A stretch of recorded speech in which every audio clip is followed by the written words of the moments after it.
Good morning, Coryell's class. Good morning, Mr. Pottinger. Today we finished volume. Can you find the various parts of volume? Yes. Volume is the amount of what?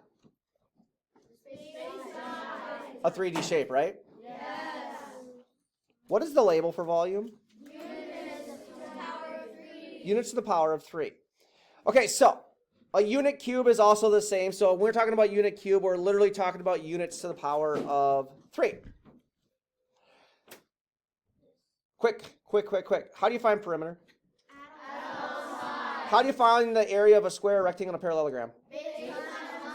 How do you find the area of a triangle? Base times height divided by 2. And how do you find volume?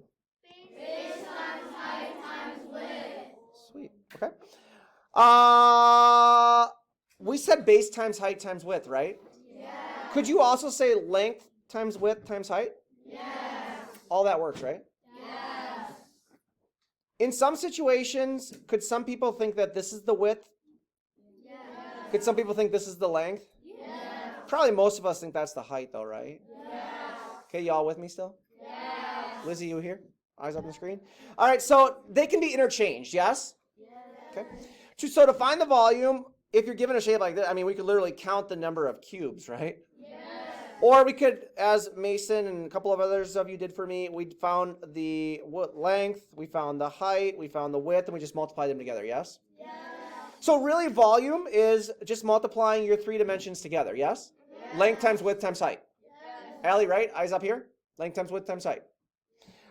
In this situation, we don't have cubes. We just have the height, we have the length, and we have the width. Multiply them together. Good to go, right?